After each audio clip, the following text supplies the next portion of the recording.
আসসালামু আলাইকুম। সাদের মা বলছি। সবাই কেমন আছেন? ভালো আছেন? আমরা ভালো আছি।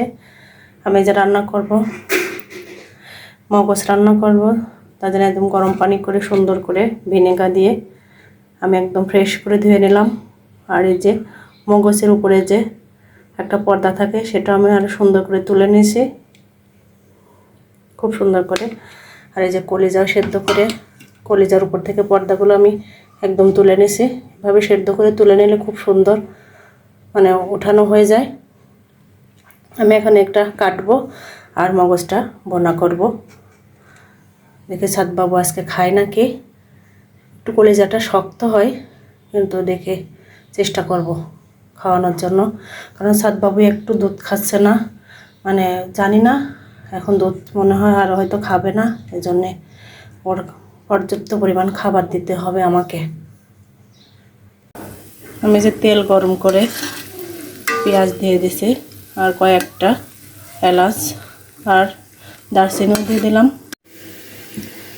আমি এখানে মগজ রান্না করার জন্য নিচ্ছি আদা বাটা, রসুন বাটা, পেঁয়াজ বাটা, জিরের গুঁড়ো, হলুদের গুঁড়া, ঝালের গুঁড়া, ধনিয়ার গুঁড়া নিয়ে আমি সুন্দর করে এখন একসঙ্গে করে ও স্বাদ মতো লবণ দিয়ে সম্পূর্ণ কিছু আমি এখন ভালো করে গলায় নেব। আর মশলা এভাবে গলায় নিলে ভালো হয়। আর এমনিতে বক্স থেকে দিলে পরে কেমন একদম তেল সেটে, এই জন্য আমি এরকম করে গলায় নেব সবগুলো।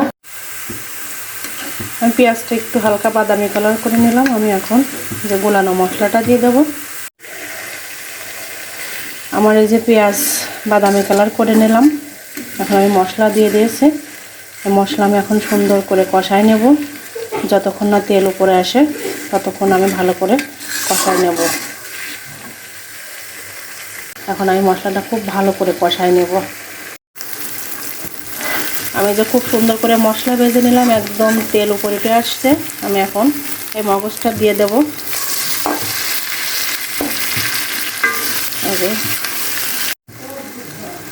আমি তো খুব সুন্দর করে কষায় নিচ্ছি, একদম খুন্তি দিয়ে আমি একদম ভেঙে নিচ্ছি সব।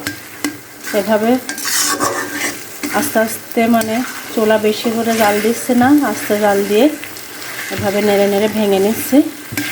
এই যে সাদবাবুকে খাওয়ানোর চেষ্টা করব। বড় ছেলে তো দেখে ভয় পাচ্ছে, আলহামদুলিল্লাহ দেখে খায় না কি ওরা।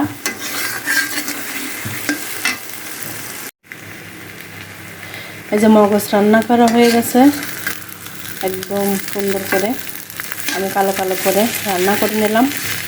এখন আমার বড় ছেলে বলছে যে আম্মা আমি এখন ভাবছি কি গরুর মাংস যেরকম ঝোল করে রান্না করে, এটা মনে হয় ঝোল করে রান্না করে মানে খেতে হয়, কিন্তু এভাবে রান্না করছে, এখন সে খাবে। যাক আলহামদুলিল্লাহ, বড় ছেলে খেতে চাইছে, ছোটো ছেলেকে একটু দেবো।